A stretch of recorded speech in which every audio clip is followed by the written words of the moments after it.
नमस्कार दोस्तों, स्वागत है आपका आज की इस वीडियो में। तो दोस्तों, जिस टॉपिक पर आपने वोट किया था मैं उस पर वीडियो लेकर हाजिर हूँ।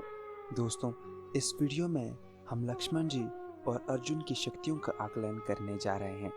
लेकिन दोस्तों, ये वीडियो सिर्फ नॉलेज पर्पस के लिए बनाई गई है।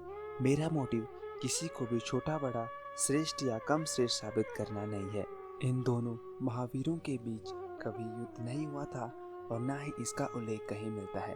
तो इस वीडियो को बिना पूरे देखे अपनी प्रतिक्रिया ना दें। ये वीडियो केवल जिज्ञासा हेतु ही बनाया गया है। तो दोस्तों, लक्ष्मण जी शेषनाग का अवतार थे और अर्जुन नर का अवतार थे, जो कि इंद्रदेव के मंत्र प्रसाद द्वारा माता कुंती की संतान के रूप में जन्मे थे। इससे ये पता चलता है कि दोनों ही अवतरित पुरुष थे। लक्ष्मण जी त्रेता युग के वीर योद्धा थे, जबकि अर्जुन द्वापर युग के योद्धा थे। दोस्तों, एक बात आपको बता दूं कि युग में परिवर्तन होने के साथ मनुष्य के बल, बुद्धि और आयु में भी परिवर्तन हो जाता है। उसका शारीरिक आकार, बल, बुद्धि और आयु भी कम हो जाती है। त्रेता युग के आम योद्धा भी द्वापर युग के बड़े बड़े योद्धाओं के बराबर थे। फिर लक्ष्मण जी तो स्वयं अवतरित पुरुष थे। दोस्तों, लक्ष्मण जी और अर्जुन के मध्य कभी युद्ध हो ही नहीं सकता था, क्योंकि वो अलग अलग युग में पैदा हुए थे। लेकिन उनकी शक्तियों और उपलब्धियों की बात करें तो लक्ष्मण जी ने विश्वामित्र जी से शिक्षा ग्रहण की थी, जबकि अर्जुन ने गुरु द्रोण से शिक्षा ग्रहण की थी। अर्जुन ने अपने जीवन में महादेव से भी युद्ध किया था।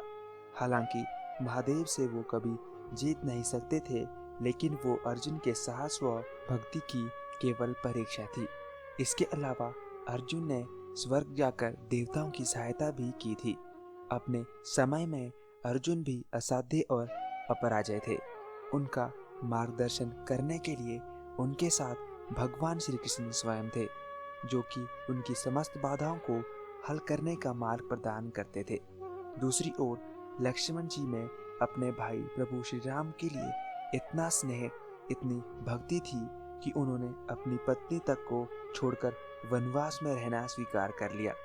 प्रभु श्री राम के लिए तो वो यमराज से भी युद्ध कर जाते। लक्ष्मण जी की शक्ति का अंदाजा आप इस बात से लगा सकते हैं कि लक्ष्मण जी द्वारा दी गई लक्ष्मण रेखा को स्वयं रावण भी पार नहीं कर पाया था।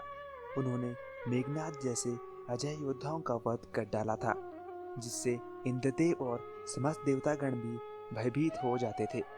लक्ष्मण जी के साहस का परिचय तो इस बात से भी मिल जाता है कि जब परशुराम जी ने महादेव का धनुष टूटने पर प्रभु श्री राम पर क्रोध किया, तो लक्ष्मण जी ने परशुराम जी को भी अपने कटु व्यंग्यों से खूब प्रताड़ित किया था। ये जानते हुए भी कि परशुराम जी कई बार इस धरती को क्षत्रिय विहीन कर चुके हैं। तो दोस्तों, लक्ष्मण जी और अर्जुन दोनों ही धर्म के मार्ग पर चलने वाले महापुरुष थे। लेकिन फिर भी आपके अनुसार इन दोनों में से कौन अधिक शक्तिशाली थे, कमेंट करके ज़रूर बताना। और ऐसे ही इंटरेस्टिंग और नॉलेजफुल वीडियोस देखने के लिए हमारे चैनल को सब्सक्राइब करके बेल आइकन दबा देना। नमस्कार।